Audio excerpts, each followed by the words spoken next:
seeing how we can try to identify how middle classness in India can make sense for us theoretically and empirically. So we used world value survey data, first away from 2006 and up until last year, when the new waves came out, we started integrating them in our analysis. But the more we were looking at the data, the more puzzled we were by how inefficient they are in being able to explain the complexity of the phenomenon that we're going to try to take you through as well. So we used a psychological concept of values. We're going to talk about social identity as well, which hopefully will help us navigate through the puzzle of what's actually going on, rather than relying only on empirical evidence to be able to give a presentation. So here we go.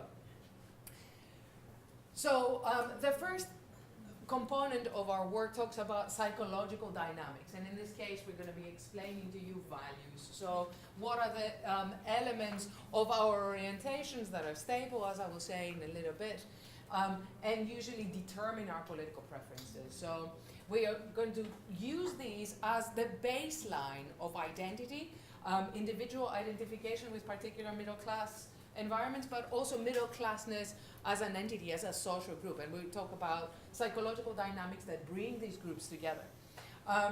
So we're going to be talking about the idiom middle class. Ipsita will give you a very quick highlight of actual descriptions of the phenomenon and how they appear in a modern Indian environment. Now we're going to talk about the homogeneity of political preferences as they are understood in our electoral behavior empirical models, and then we're going to challenge them, because we're going to go a step below. We're going to look at what's happening at the undercurrent of political predispositions and psychological mechanisms that determine the outward-facing behavior of these people that identify as middle class. We're going to be splitting them based on their own split in lower and middle class, so upper middle class and lower middle class groups, and we're going to try to find if they breathe the same political, psychological space, or they are defined by different criteria. So we're going to be talking about heterogeneity, and we're going to try to underpin it on the basis of values.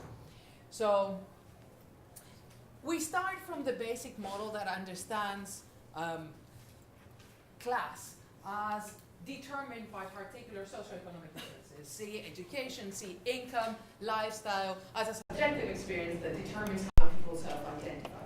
All this is nice and well, up to the point that when we use our empirical models, and I'm guilty as many others in the room, of using these these, as we call them, objective measures to classify people in particular groups. And what we find when we do that is that they don't actually reflect, they cannot capture their identity.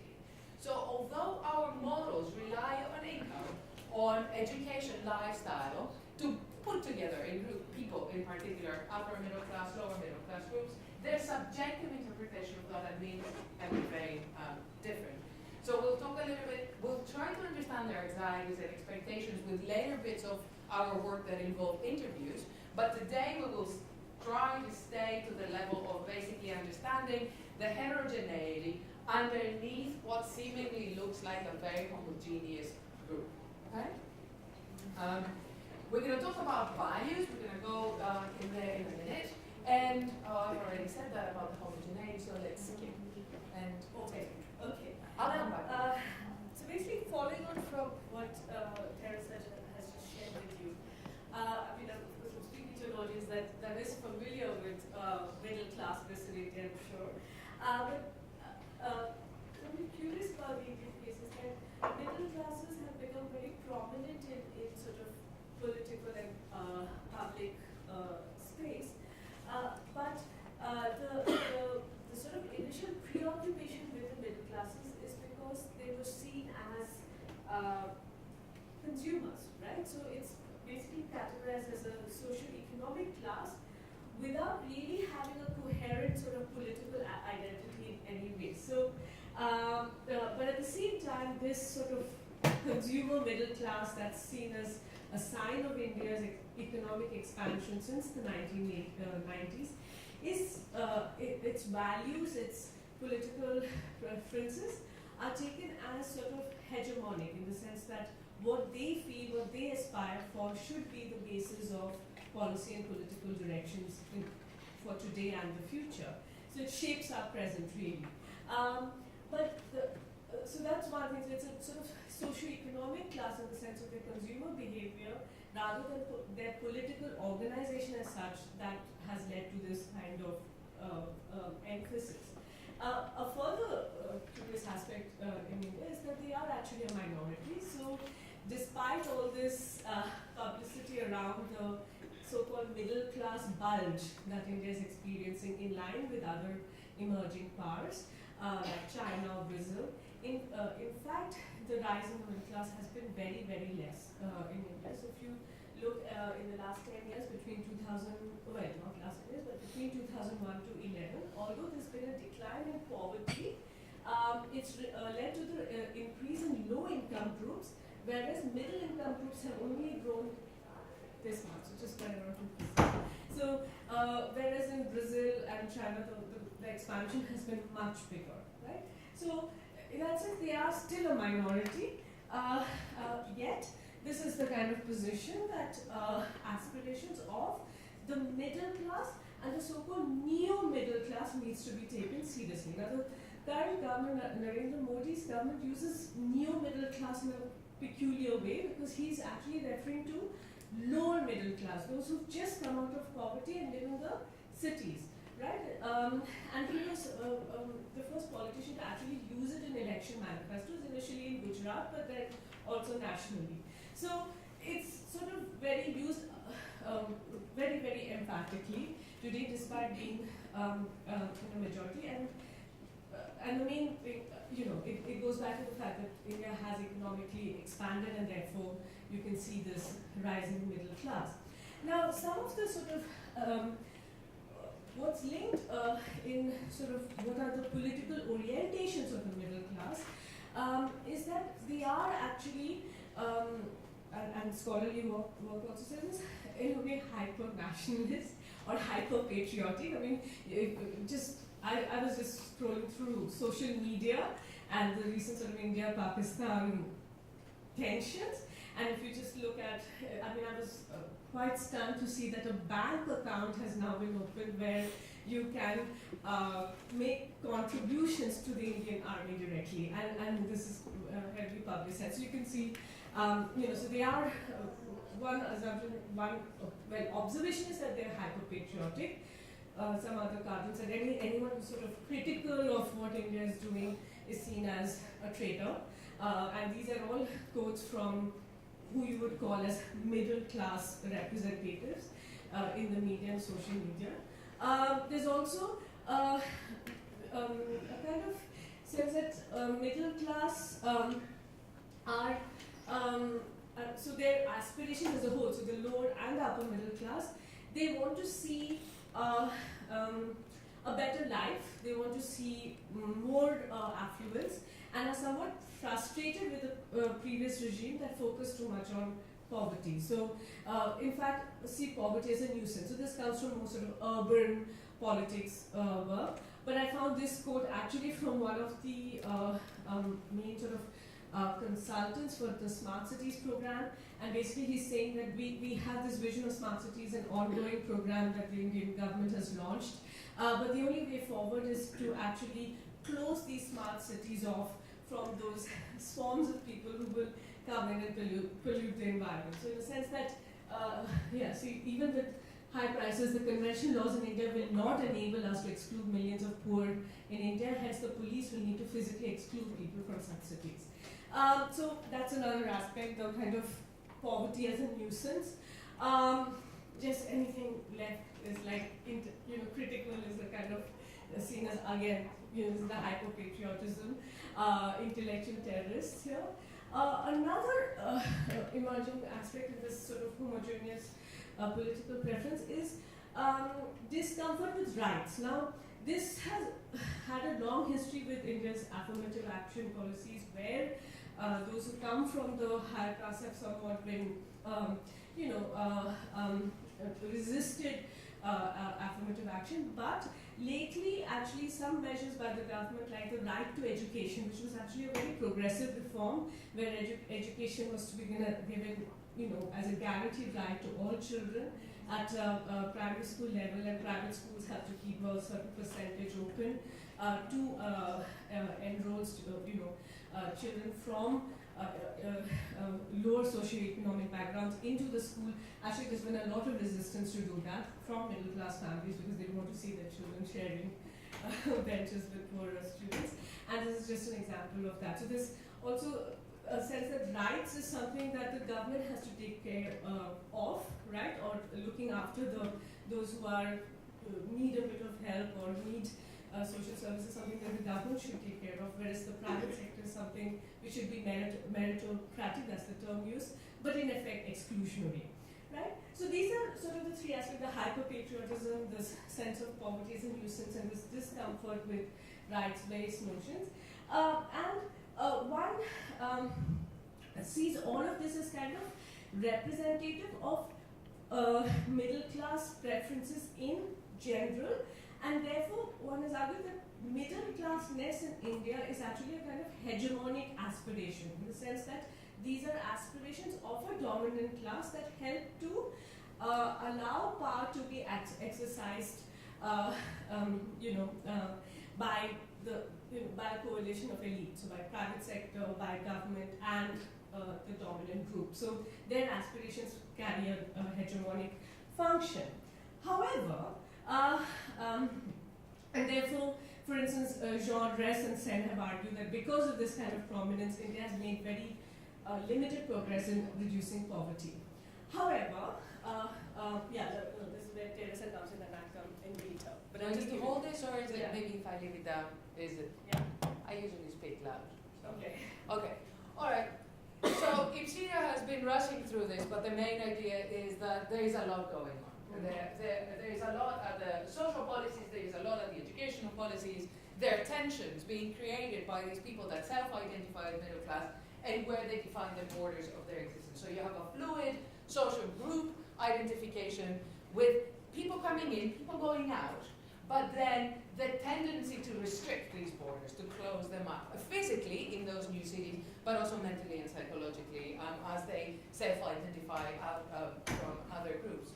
So that got us to start thinking that middle classness goes beyond the observed, objective criteria of education and income that we have been used to be defining them, but it's working more and more in India now as a social class, as a political orientation, that is as a social identification effectively, that gets its people to psychologically embrace the group that they belong in.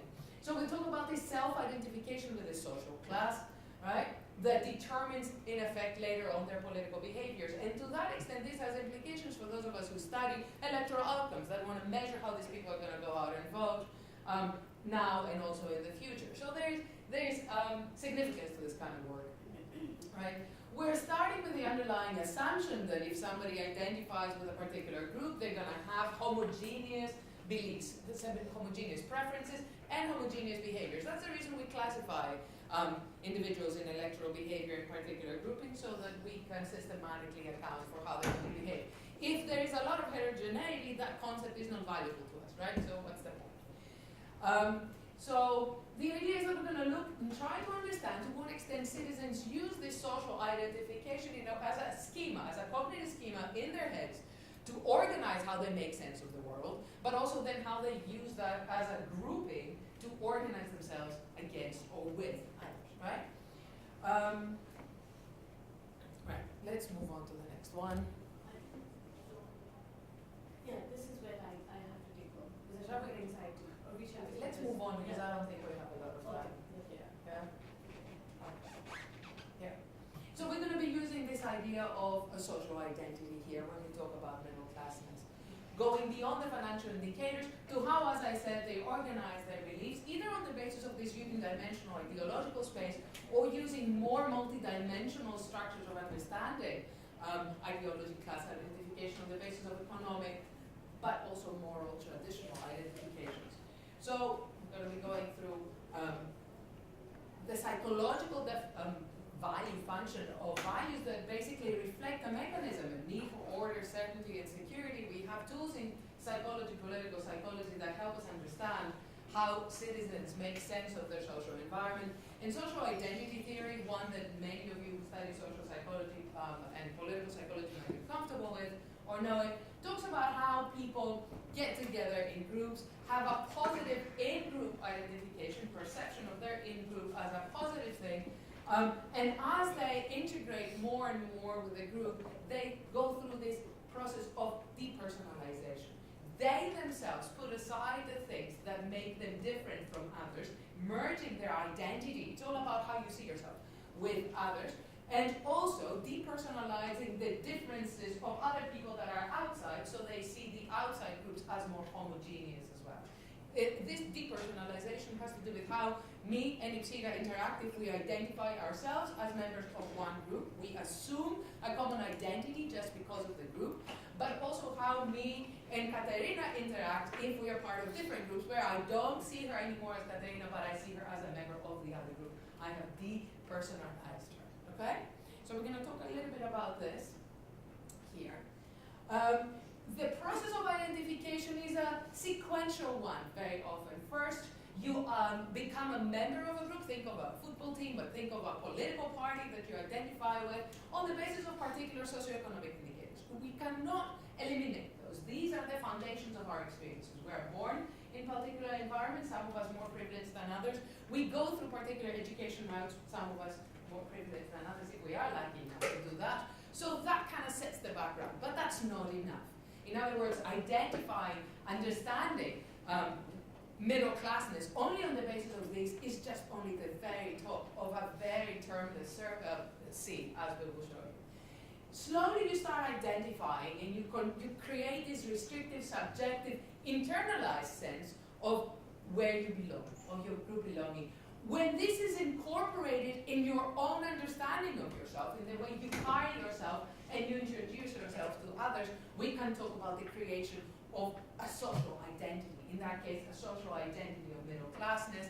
And then that social identity, and we are playing with this here, becomes a political identity to the extent that it has a political relevance. And in India, we think it does. That's why we think this particular theoretical approach is very, very valuable to put the discussion of middle classness in context.